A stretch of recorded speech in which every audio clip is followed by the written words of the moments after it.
Okay then, now we're moving on to issue 40. So I'm going to do issue 40 and 41 as a single video so that we can have a look at the full model of the Spirit of Durthu. So what I'm going to do is I'm just going to put the model to one side on both of them.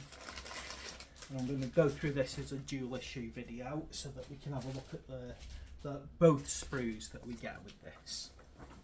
So let's start off with number 40. And there we go. We've got this Spirit of Durthu on the front. It's a tree man, but it's not a tree man. It's something different. You can see that although it's very wooden, very how do I put this? But it's got that ethereal feeling to it that we're getting from the Sylvaneth, which makes them so beautiful. So it is a living embodiment of a forest spirit rather than the forest itself. So that's actually quite interesting to look at. Now, according to this as well, we're going to look at the Soulblight Grave Lords and the Feast of Bones in this issue. So, ooh, lovely. See, my son likes the Ghost Armies, but he also likes the Skaven Army. He likes Undead. There we go. So I would call that vampire there a Blood Knight without a doubt about it. Definitely a knightly thing. And then you've got the undead hordes behind him. So Soulblight Gravelord presides over a horde of skeletal warriors.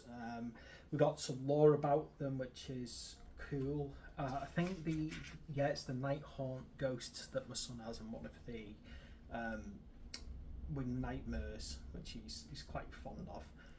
What else have we got? So it's given us a good description of them. Their hierarchy. So we've got obviously Nagash, the Great Necromancer, Supreme Lord of the Undead at the top. Then we've got a few. So we've got the Legion of Night, the Legion of Blood, the Virkross dynasty, the Castellan dynasty, and the Avengori dynasty. So that's quite interesting. We've got those little breakdowns really of the different orders of the Grave Lord. So that's actually quite an interesting one, and there's some nice art going with it. There's a little bit about do you know what I'm actually quite pleased about is they haven't there's this pressure on Games Workshop to rename everything, like, so that they can have IP. So they don't use the term orc anymore, apart from in 40k with a K, because it's an orc rather than an orc. And as a result, we've got the Aurochs, which not everyone really likes the sound of it. It doesn't roll easily off the tongue, to be quite honest.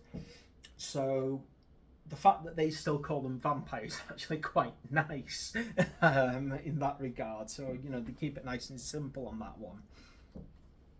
What else have we got here?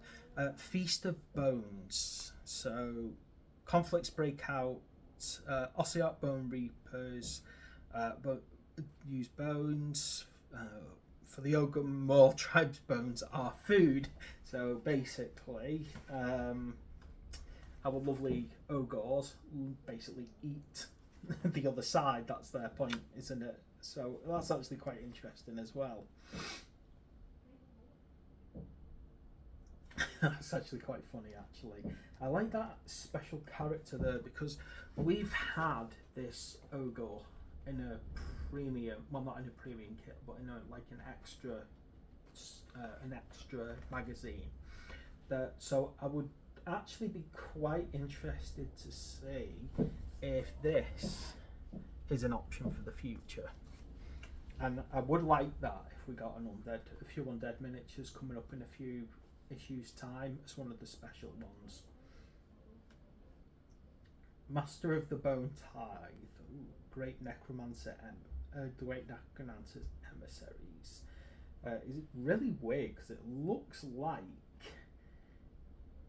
he's got like a like a stone coffin basically walking around on top of his head, which is quite weird looking. and interesting nonetheless. So let's see what we've got here. Yeah, we've got like an interesting little, I suppose, simple story, not a proper story, but a nice simple story about the Ogres fighting the Bone Lords, the Bone Reapers, sorry. Oh, no, this is quite nice. Nice proper page on Sigmar, the God King. So that's actually going to be an interesting little read, really. For those of you who know Oldhammer, Sigmar was the first empire of the Empire, which is roughly synonymous with the what's it called? I don't remember what it's called. The Holy Roman Empire. So it's that kind of started out as a bunch of tribes. Sigmar raised up. He forged alliance with the dwarves. The dwarves made his warhammer and things. For him, there's just so many cool little bits of lore about him. And then, of course, he returned at the end times. After the end times, he basically found the realms. So it's quite, it's those kind of lovely tie-ins. I myself also ascribe to the belief that Sigmar is linked to the God Emperor of Mankind in 40k, in that they might be one and the same person. So although they exist on two other different planes of existence, you still see the same gods. So you still see the gods of chaos, Slanesh, Snitch, Nurgle and Khorne. So wherever you find those gods of pure evil, you will find a human god. Now, he's not good in a sense that he's not a good god, but he is a human god. And I think that's what we see. I'm a great believer that Sigmar and the Emperor, I'm not saying that they're related in a sense that they're the same story continually, but I actually think that they're made of the same warp essence that makes them both. I like that story. In fact, I go one stage further and I like to believe that what happens in the fantasy setting is I like to think that when the God Emperor of Mankind tried to bargain with the Chaos God and steal some of their power to create his Primarchs, his sons, this Sigmar got created in the Warhammer world while the Emperor was in the Warp bargaining with the Chaos Gods. So I like the idea of those stories. So I do believe, personally, it is a fan fiction, but I like the idea of it, linking them together in a very simple way. So there's actually quite a little bit about Sigmar here, which is good. Okay, now let's have a look at this, the Spirit of Durthu. So we got a nice little bit of a proper little bit of weight about them, which is nice. You've got a very clear visual on them. I am hoping that this can be built in more than one way, because I feel that if I could get a second one of these, I would want to see it with maybe different weapons, different loadout. Now, looking at the artwork so far, it feels like it's just a single miniature, but I'm interested to see if it can be built more than one way, so I'm going to look into that. Okay, so it is a model that needs gluing. We seem to get, now I'm looking at this, it seems to be in this first issue pretty much, let's have a look. So yeah, it's basically you can't, by the look of it, it gives you all the instructions, by my guess, in a single book. Yeah, by the look of it, that's what it appears to be, and how to build it is all in one of the issues. So I'm going to assume that how to paint it is in the second issue, which is why I want to do these together.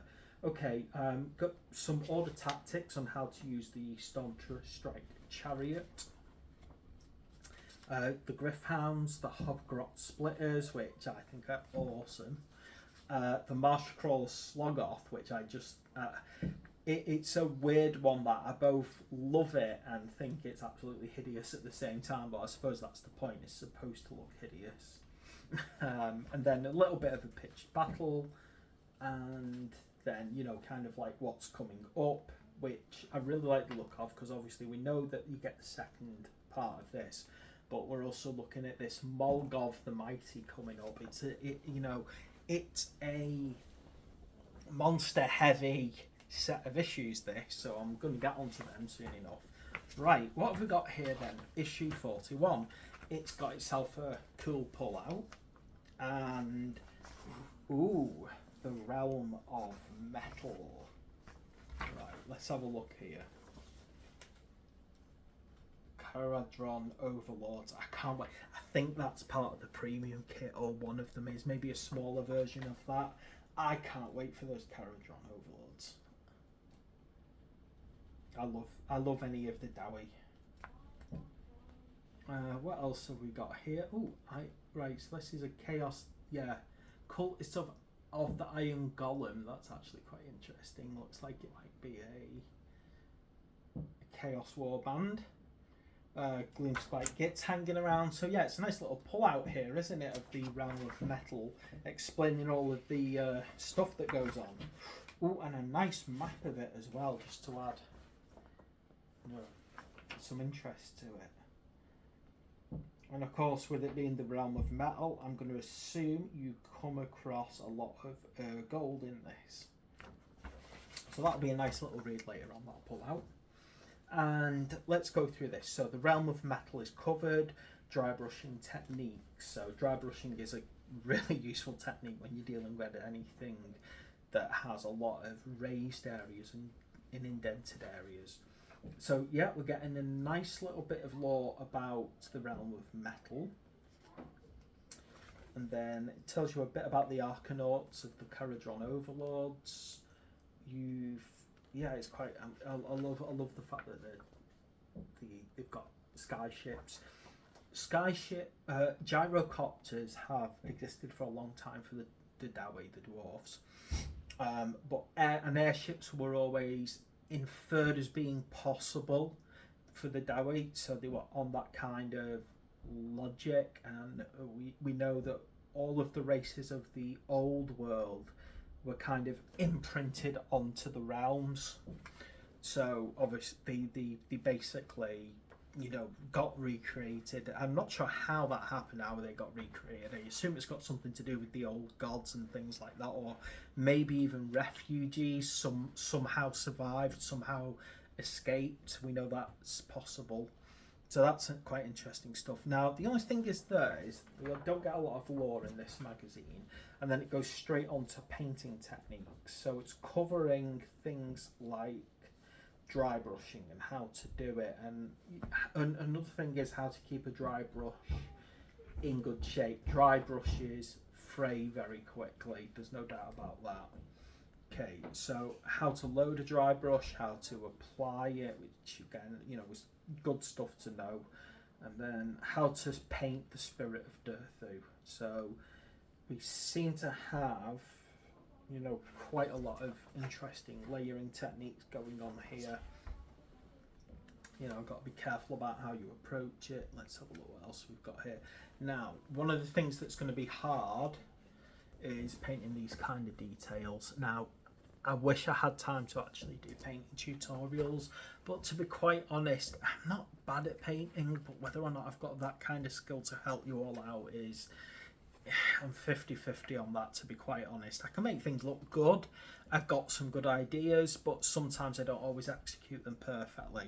But maybe that's a good thing sometimes, that I'm not amazing, because it probably might help people who are starting off feel a bit better that after 25 years of doing this, I'm still not a legend, and I don't think I'll ever will be. So, you know, we've got some really good stuff, really nice painting techniques going on, which I like the look of. What else have we got here? So yeah, I think it's going to be an interesting painting process that I might really try. I have said I want to try and go for a contrast approach on it. So I might look at that. I've got some nice contrast paints like Wildwood, which is a nice one. The only problem with Wildwood Contrast is I like to base with grey, and when you base with grey with Wildwood Contrast, you actually get a bronzed metallic effect. So I probably have to be careful about that approach. There's its War Scroll. Now, it looks pretty powerful actually. 14 wounds, it's got a 3+ save, bravery of 9. It's got a reasonable 2 hit. It's got a missile weapon, and it's got a guardian sword. Now, there's nothing on this War Scroll to suggest that it can have any other type of weapon. It's just that, which I have to admit, I'll be a bit disappointed if it only has that choice. On a big kit, you usually expect a bit of freedom. So let's see what happens on that one. Okay, what else have we got here? You know, battle plans. Yeah, it's a nice little set of battle plans going on, and we've got a nice little playthrough. Yeah, so it looks like to me. Hang on.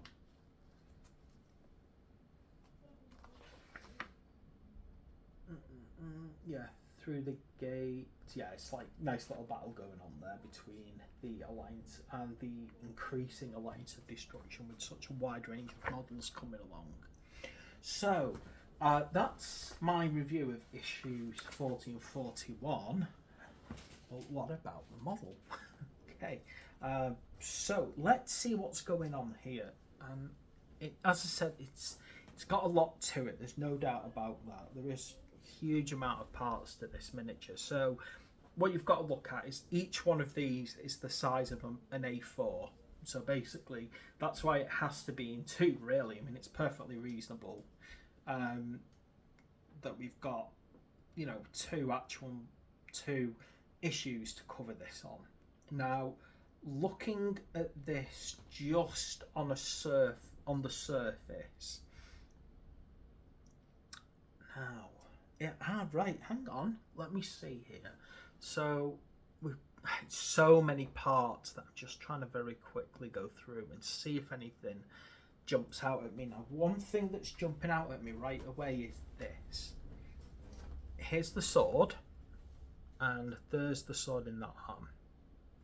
Now, if I go across to this sprue here, it's got a staff.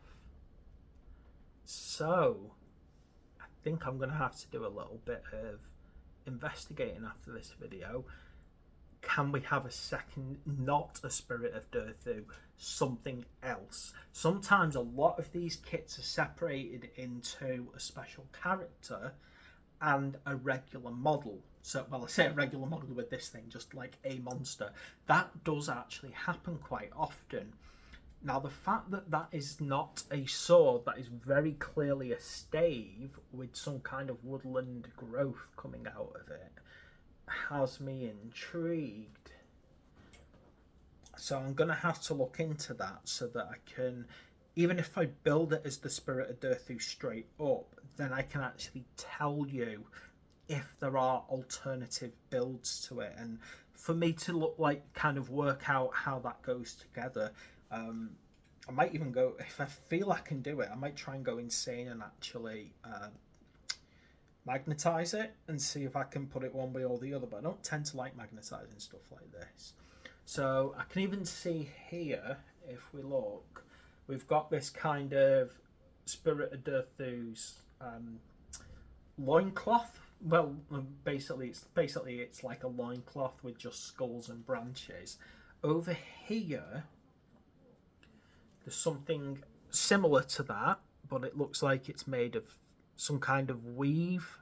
So again, that's like a real loincloth effect. Now, so we do look like we do have some options on this one. There's no doubt about it. That it looks like you can do some alternatives.